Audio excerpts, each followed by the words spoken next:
Welcome to our share, Chag HaShavuos, Zman Matan Tarasenu, Tafshin Pei Gimel. And of course we make our share dedicated to the heroes of Torah Anytime, who've done so much Harbatzas HaTorah, 12 million hours in the past year. And I want to thank all of those who have given onto my page, and Mitzvah Hashem, those who have not, I encourage you to do so at this time so we can keep this Harbatzas HaTorah powerhouse going for a very long time, and who knows how many millions and millions and millions of hours. So what an appropriate time before Chag HaShavuos, Zman Matan Tarasenu, to help Torah Anytime, help all of Klal Yisrael learn even more Torah. So Yashar Koach. So last week and the last few weeks we've been talking about the concept of Taka Limud HaTorah. And one of the things we brought up last week is that the fact that it says that in the beginning of Yadav Hashem al Moshe b'Midbar Sinai, that Hashem told Moshe b'Midbar Sinai by Almayr, and all the law, the count and so on. And the question is, why does it say b'Midbar Sinai? Why does it say Hashem talked to him in the Midbar Sinai? We know we're there. We know we're in Sinai. We know we're in the Midbar. We're there for a year already. Just say by Almayr. So Chazal tell us that in order to learn Torah, you have to mesim atzma kan midbar. To be right for Kabbalah Torah, they have to be in the midbar in order to have the midos of the midbar. So we said 3 pshatim, and I'd like to add one more, just to chazer over briefly. The first pshat, of course, is the pshat, the algemeine pshat, that just like a midbar is flat, so also a person to learn Torah has to be an onav. A person has to be humble. A person has to be able to accept Torah and not feel, I can't go to that shir, it's pasmanish, I can't learn with that chavrusa, he's not good enough for me. Or person won't learn if he's an onav, or I don't even have to listen, I don't agree with that pshat, I'm not going to listen to him. So being an onav is step number 1. Just like the midbar is flat, so also the person has to be flat like an onav. The second pshat we said from Reb Shmuel Kamenetsky, if you remember, it won't go through the whole story, but B'Kitzer, Reb Shmuel had said that he had a certain Osiris, and he said, if you have this Osiris, you have to grab this Osiris, you have to grab it while it's hot. You have to grab his Osiris and not let his Osiris go. If you have an inspiration in Ruchnius, you have an inspiration to do something, you got to do it right away. And in that way we said the pshat is that when, by Moshe Rabbeinu, it says, when he's fighting Amalek, Kasher Yar Moshe Yadai, when Moshe put his hand up, V'Gavar Yisrael. Kshaniach Yadai, when he put his hand down, but he doesn't say Moshe the second time, it's a different thing. It says Gavar Yisrael, Gavar Amalek. Why was that? It says Rashi, when they were looking up to Shemayim and davening properly, then they won. When they looked down and they didn't look up to Shemayim because his hands were down, they started to lose. And the kasha is, here when Moshe Rabbeinu's hands were up, they were thinking about Hashem, they were mamish into it, they were really davening hard. And how long does it take to put your hand down? A second. And he said, we said from Shimshon Ter, service gets lost that fast. Service is something you have to have. He said in the midbar, it's also something that when you hear about something, you have to have it right away. If a snake's coming at you, you have a service to run, you got to do it right away. You can't. The midbar teaches us alacrity.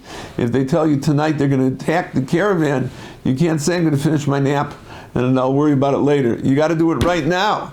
So we learn the second yesod that we learn is that when just from the midbar, just like by the midbar, you have to do everything with alacrity.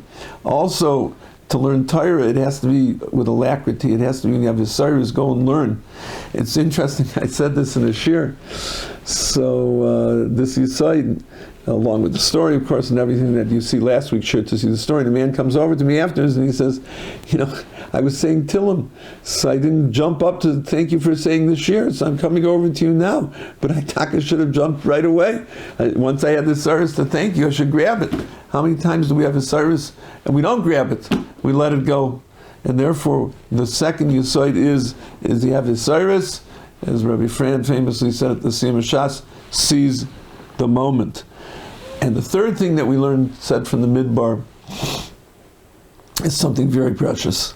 We gave the example of the piano teacher who said that the Hasidic boys are his best students. Why? because they don't have as many distractions. They don't have the whole phones with games, with the internet, with the ganzkeit. They're able to concentrate. So a person wants to learn Torah, he has to make like a midbar. What's like in a midbar? Midbar you can see forever. There's no houses, there's no buildings, there's no trees, there's no nothing. You can see straight. A midbar allows you to see and see and see and see. So that is the third yesod that we have, that we learned out from the midbar. And the fourth is something, a story that I heard the story, interesting, we all know the story, but I heard more about the story and some of the saw from the story that I think will make a big difference. This story was told by Rabbi Chaskel Abramsky to Moshe Sternbuch. Chaskel Abramsky was traveling through Europe, and he came to Vilna.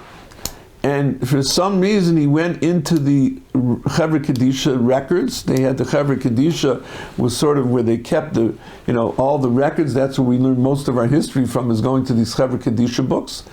And he looked in the book and he saw an amazing, amazing story. Who the story happened with? The story happened with the wife of the Vilna Gaon. The wife of the Vilna Gaon. What was the story? And why did it end up in the Chevra Kadisha book? So we'll see. So we know the Vilna Gaon's wife was a big balas tzedakah. And she used to go around and find people and give them money and deliver food in the middle of the night. Somebody like that who dedicated her life to chesed and tzedakah. And she had a shutef, she had another lady who was a partner of hers. And together for years and decades, they would deliver tzedakah, food, and every Shabbos, and money, everything. They were the tzedakah, the famous tzedakah ladies. So as they got older, so they became curious. What's the reward for all of this that we're doing? What is the taitzah? What is the result of all of this? So they made a pact that whoever dies first should come back from Shemaim and should tell the other one what's going on upstairs, what happens. So the other lady died before the wife of the Vilna Gaon. So the Vilna Gaon's wife one day has a dream, and she comes to her, and she says, I want you to know something. I'm up here in Shemaim, it's amazing the reward that I have for all that tzedakah we gave, all that chesed we did. And I can't even tell it to you. I'm not allowed to tell you. I'm not allowed to tell you. But there's one thing that I'm allowed to tell you. I'm allowed to tell you that if you remember that one time, we were, here's how I heard the story, different, but it's a similar story. There was a certain person that we wanted to give tzedakah to, and she was down the block. So you waved to get her attention, and I didn't. So because of that, in Shemaim, you should know that we're at a different level. We're at a different madrega. Even though all the chesed we did is together, all the tzedakah we did is together, but because you waved that time and I didn't, you got a higher level. I heard the way it was that she walked up 2 steps more. Whatever it was, she told the Vilna Gaon's wife, the precision of what goes on when you give tzedakah, the reward in the Beis Shomayla, it's not just, we estimate it, it's not estimated, it's precise, that you got more because you waved or you walked the 2 steps. So the Vilna Gaon's wife went back and told the Vilna Gaon this amazing thing. So Vilna Gaon said, this people have to know this. I want you to go to the Chevra Kadisha and they should record it in the annals of the Chevra Kadisha. So Rabbi Cheskel Abramsky saw this story and told her Moshe Sternbuch, and he said the following. He said, after reading this, I realized how precious was what precision reward is given out. And from this time on, after I saw that, I made up that I no longer send a tzedakah in the mail.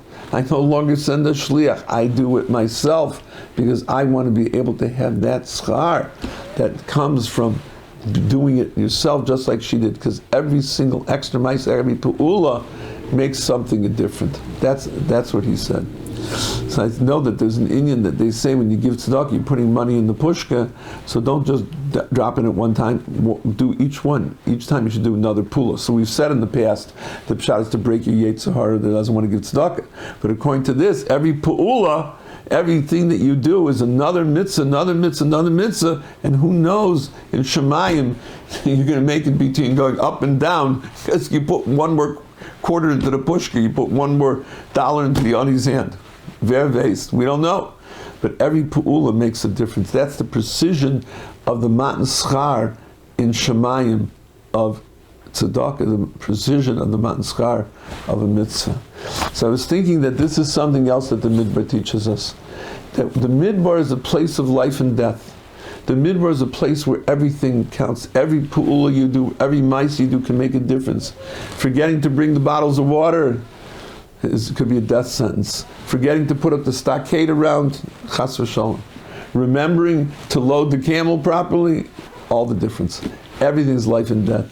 And that's what we have to understand. When we want to learn Torah, we have to treat it that way. We have to treat every bit of our Torah as life and death. And say, I won't learn, a little tired, a little this, a little that. Nay, that one mice of learning Torah, dafka when you were tired, dafka when you didn't feel like it, that's the most chashuv. Adarab, that's what we used to learn in Yeshiva. It tells the most chashuv is when you don't feel like it. The most chashuv is when you are tired. That's when you get the most schar. And therefore, the Rebbeinu Zalholfen, that we're coming to Chag Shavuos, we should learn from the Midbar. Learn from the Midbar, the Anivas of the Midbar. Should learn from the Midbar, the Cyrus of the Midbar. We should learn from the Midbar not to have obstacles like the Midbar. And should learn from the Midbar that there's everything's life and death. Just like the Midbar having life and death, and learning Torah, everything's life and death. It matters. And that should be our cook as we go. So we all be zoichet to stay up, Shavuos night, and Taka learn through the fog, and learn what Hashem will give us siyata d'shmaya, and we'll be able to have all of that Torah and Taka be zoichet when we get up to be makabel Torah together. In Hashem, in Bias Gael Tzadik B'Meher V'Yameinu. Amen. Have a good Yantiv and a good Shabbos.